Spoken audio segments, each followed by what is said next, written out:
Whoa! What's up? I'm Richard Mier of Savage Heaven, and today I'm going to be showing you my rig.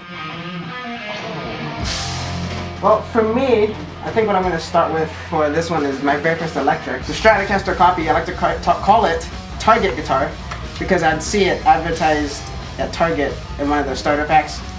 We'd come with a gig bag, strings and everything.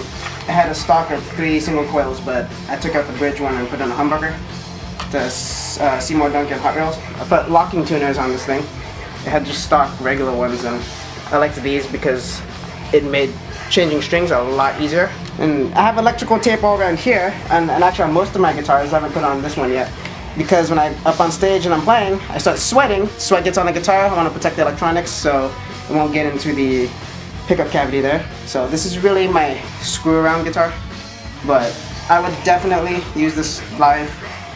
This is a Schecter Hellraiser V1. I got it off eBay for about $400, and what this guitar ended up replacing was this old Les Paul copy I had. It just was not a good guitar to use live, so I eventually sold that for $20 at Starving Musician. So I wanted something that could hold up for live use and something that could be used great in the studio. So I looked for what I wanted. I wanted a guitar that had 24 frets, EMGs. That's where the tone of the chunkiness that I wanted came from. For this one, we have an 81 in the bridge and an 89 in the neck, set neck, with the ultra access thing that they got there, so it doesn't get in the way when you're playing. Locking tuners, which was my first guitar with them, and I enjoyed them the most. And as you can see, because the Fender also has a guitar, I have some tape on the strings here and on the top there. The reasoning that is because the guitar, when you're playing high gain, there's a little string ring in the back here, and when they would record, and definitely live, it's great to have like the most quiet sound you could ever get. So that's why I put electrical tape on the top here and on the bottom right here. Right now, a lot of these guitars, they have the string gauges. I got a 10 to 46, and this one has DR DDTs, the drop-down tuning ones. Yeah, it's the Schecter.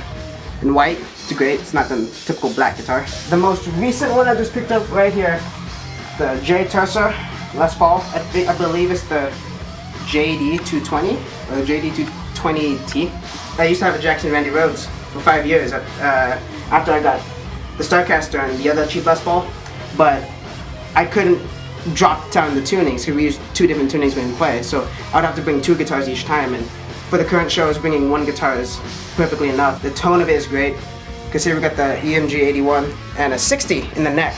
That's my favorite neck pickup, and it sounds really creamy. It definitely doesn't have the stock tuners anymore. Whoever had this before put in those ESP tuners. You can see this is not ESP.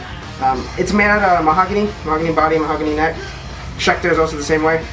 I like it because typical Les Paul guitars are heavy. This is light, it's really light, so it's not going to hurt my back or anything. So this is the live in the studio rig. Before this, I owned a Marshall MG cab and a Crate GT 1200H. That was my very first rig. And Hugo now has the cab. I sold the head. So for what we have here is the PV XXX. So 120 watts, all tube. For me, I'm running all JJ tubes. For starters, the panoramic amp preamp, all JJ. An interesting thing, if you see around here, you see I have my settings taped up. You're wondering, what's all this tape doing there? So that prevents a lot of things. When typically you grab the head off, you go like that. So it's to prevent the knob from moving, and to prevent someone from basically touching the knobs and being, ooh, what's that? No, that ruin everything. So right now, that's what I have going on with that. And it's going into the Carbon Legacy 4x12 right here. The cabinet I got for my birthday when I was a junior. I bought it for about $300 to $400 used. A big upgrade from my MG cab. It's durable. I like the metal grills here compared to the cloth grills. I feel it's more durable. You can do that to it and it will still be intact. It's got 4 Celestion Vintage 30 speakers, which is basically the industry standard. Great recording live. It's amazing. The mid punch just cuts through. This really changes the sound of your head. Usually when you play live, I run the cable underneath the head right here, and it goes around the cabinet, either left or right, depending on I'm standing, just to keep this entire front end clean. Definitely roadworthy equipment. So this is visually the main rig right here. That typical guitarist that I've seen, the common thing a lot of people did is went straight in, which I did for the longest time, but I definitely I knew I wanted some sort of expression in it more than just that. So I definitely looked into getting pedals, and as you see here, this is essentially my entire pedal collection right here. I feel that at least the 2 essential pedals that you need are the Polytune tuner here and the noise suppressor. tuner because you always want to stay in tune. A good performance could be definitely killed by a guitar that's out of tune, and you wouldn't want that. Where a metal band, we use high gain, so noise suppressor, especially since I'm using the active EMGs. It's kind of staccato-ish, so it keeps everything quiet.